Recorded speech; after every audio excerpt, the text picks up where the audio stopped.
What is a good reading speed? Being able to answer this question and know your own reading speed can make the difference between finishing one book a year versus 5 books a year versus 52 books in 1 year. And this is why the top 26% of CEOs can read a book a week, according to Fast Company's survey of 500 CEOs. So let's talk about it. So I'm a speed reading and memory coach, and I've read the research and I've read the books on the distribution of reading speeds among the population. And the interesting thing is that not many people have really researched this. Even though reading is so important in today's society, there's only one study in 2023 that was done on about 3,000 people. It was by Spreeder, the software company, and this is what they found in their participants. Okay, so I'll map it out right now.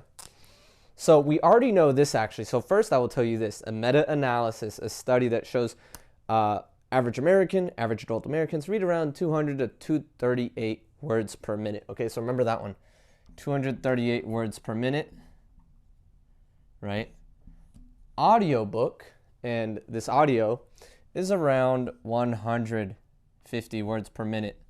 Okay, so this is silent reading rate, reading in your head. So already reading is faster than audio. But of course, for my audiobook super fans, 300 words per minute is right there, right? So we're like, wow, the trump card, audiobook at 2 times speed. But let's look at a reading test by Staples that was put out in an article by Forbes that was titled, "Do You Read Fast Enough to Be Successful?" Right? And they found that college professors read around, it was executives read around 575, around there, right? The executives, 575, and then college professors are around, a little around 600 something words per minute. Isn't that interesting? You see that? Let's look at that, right? So 150 words per minute, so 4x. Do you want 4x more information? Right, so that's reading speeds. I'm not telling you to speed read Arabic. I'm not telling you to read hundreds of thousands of words per minute. Reading a book like this in 1 minute or even an hour, no. I'm talking about real stuff that's been proven by reading scientists. Look at this, the science of reading, the psychology of reading, and the psychology and pedagogy of reading. Okay, it's a whole science, and you could optimize your brain to read more. So what is a good reading speed? Well, if you're at 238, once again, if you're at 238, and you can go on readingforresults.com and find out your reading speed. Link is somewhere, readingforresults.com with the number 4. You can find out your reading speed. Most people, again, are around 238. But just go for double. Double isn't even crazy. That's been proven. Look at that, around 400 words per minute. Look at that, and now you're reading faster than an audiobook at 2 times speed. Imagine that. And that's because you could think and read faster than someone else could speak for you, okay?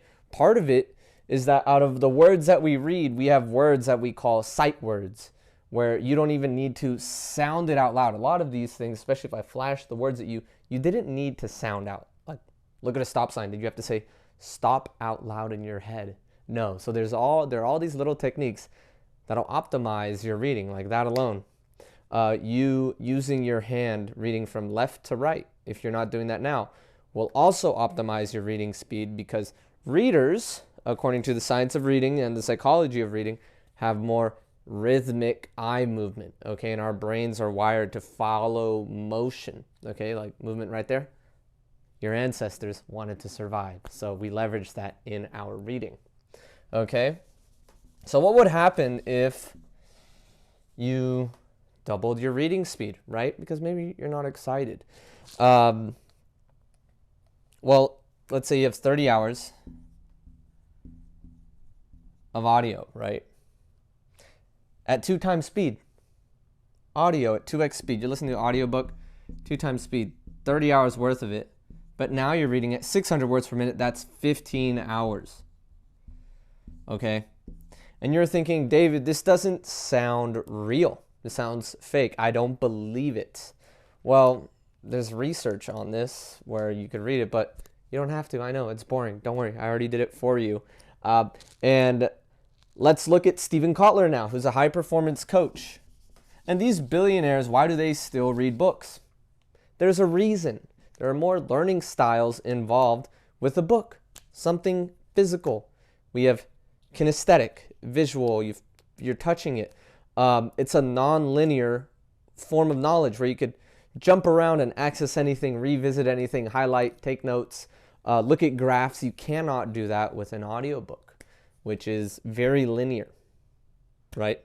Also, attention is a prerequisite to focus. That's from memory champions, memory experts who will remember a whole deck of cards in a minute, right? So you having a higher reading speed, and this is the other issue I see people have, that most people don't want to challenge their ability to read faster. Because what I'm telling you is that if you're at 238 words per minute, you can have that same lovely reading experience at 400 words per minute or more.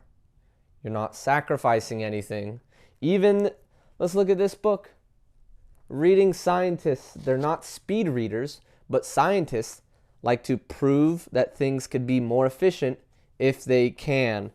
And right here, they wanted to see if faster readers had better comprehension and better memory than those who were slow readers.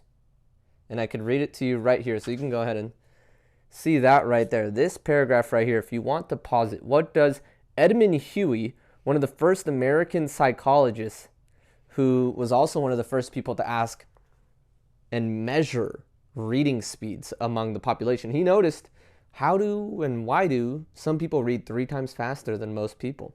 So here it is.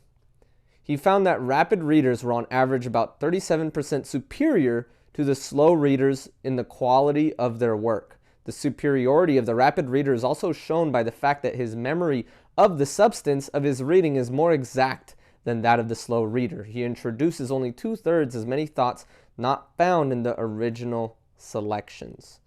Okay, so if you want to be a more efficient reader, you just like to increase your natural baseline.